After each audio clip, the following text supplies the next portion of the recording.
Beverly Rose Potts was an American girl from Cleveland, Ohio, who in 1951 became the subject of a famous missing persons case when she disappeared only a few blocks from her home after attending a show in a nearby park.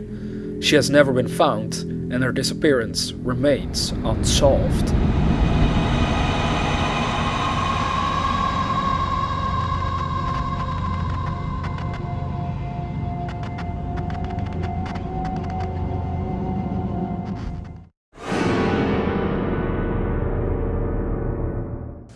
Blonde, blue-eyed Potts was described as a shy, quiet and responsible child, fascinated by the performing arts, who was due to enter the 5th grade in fall 1951.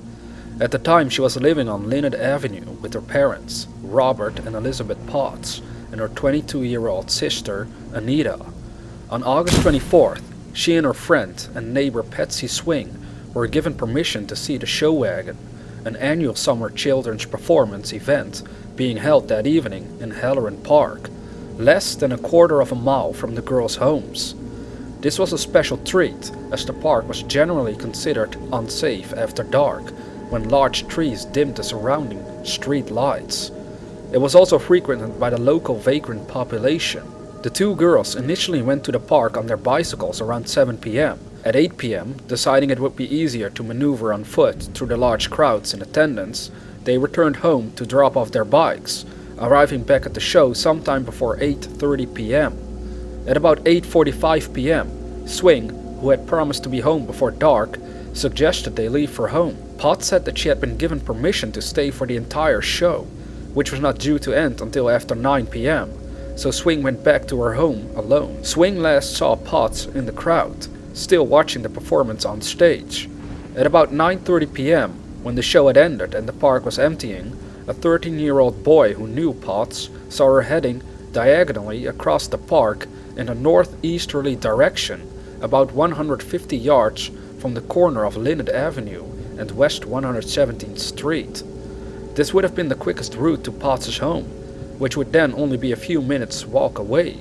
The boy recognized Potts by her distinctive duck-like gait, walking with toes pointed outward. Several other witnesses said they had seen a girl resembling Potts near a battered black 1937 Dodge Coupe idling on West 117th Street, apparently speaking to two young men inside. Various witnesses placed this encounter anywhere between 8:30 and 9:30 p.m., but none of them had seen the girl entering the car. When Potts did not return home by 10 p.m., her family began searching the area. About an hour later, having found no sign of her, they called the police. The police immediately began a large-scale search of their own, but were unable to find any trace of her. Even after several days' investigation, including door-to-door canvassing of nearby neighborhoods, tracing suspicious cars, searching nearby vacant lots, and using a plane to survey open railway cars, police received and investigated thousands of telephone tips, which had been spurred by the extensive press coverage of the disappearance, but none provided any solid leads. Potts' family members were quickly cleared. Investigators determined that her home life had been stable and by all accounts happy, and there appeared to be no reason for her to have run away. She was known to be unusually shy, especially around males, and particularly cautious of strangers. Investigators theorized that she had most likely been enticed into a nearby house or car on her way home by someone she knew, perhaps with the promise of a babysitting job. Despite her youth, she was regularly hired as a sitter for neighborhood children, or it was a request to run an errand. It was thought that Potts might have been killed by a neighbor and buried in or around one of the nearby houses on Lynette Avenue, and at least one search to that effect was carried out in 1973 in the basement of what by then was an auto body shop. However, no signs of her were found there or elsewhere, and no plausible local suspect has ever been uncovered. There were several suspects. They emerged over the years, but none can be linked to the case. In 1955, Harvey Lee Rush, a drifter and Cleveland native, told police in California that he had killed Potts after luring her to a nearby bridge with candy. However, he placed the murder in 1952, a year after Potts' actual disappearance. Rush recanted his entire story shortly after being extradited to Cleveland. saying that he had confessed merely as a way to get back to his hometown. In 1980, two retired Cleveland police detectives, James Forrest and Robert Shankland, revealed that in 1974 they had received a tip from a local attorney with a client whose brother had supposedly confessed to abducting Potts.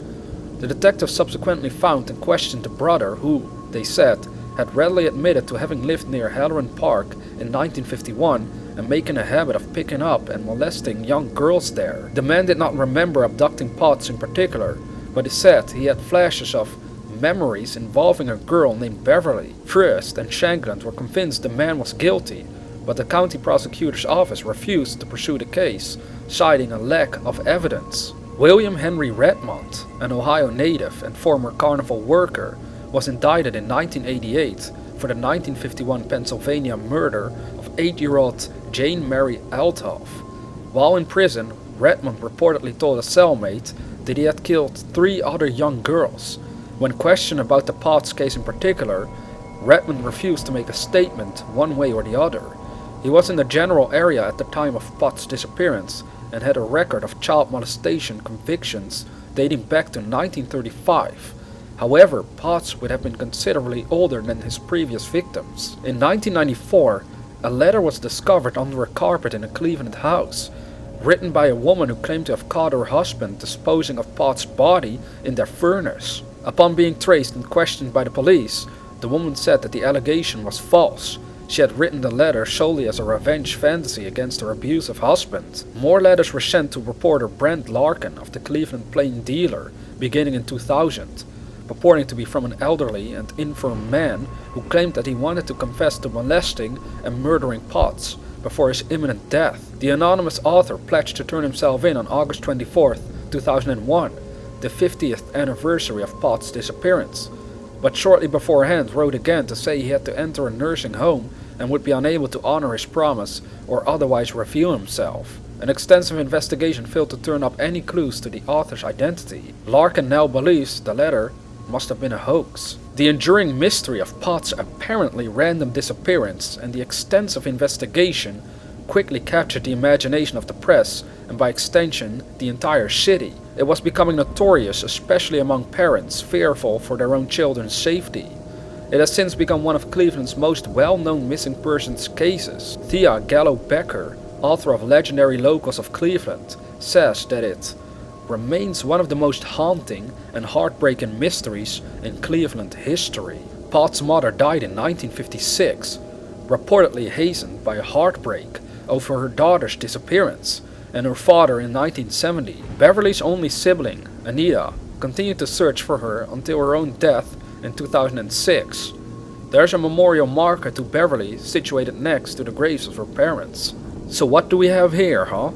I think it's really strange that a bunch of people said that they were responsible for her disappearance. Either these people were really sick and thought it was fun in some twisted way to be making these claims up, or they were really involved, one of them. And the strange thing about this anonymous author, now that they believe it was a hoax, but it's pretty mysterious, man. It's pretty suspicious as well. I really don't know what to think about all of this. Some of these supposed leads, they made some sense, but at the same time, then people suddenly are like, oh well, it wasn't me after all. I mean, it's the most frustrating thing about any disappearance in the world if people start doing that. I don't know why, but I guess I'll never know because I will never do something like that myself. So again, there's no fucking justice. There's none! Alright, anyways, if you found this case interesting, please hit the like button below. And as always, dear viewer, have sweet dreams.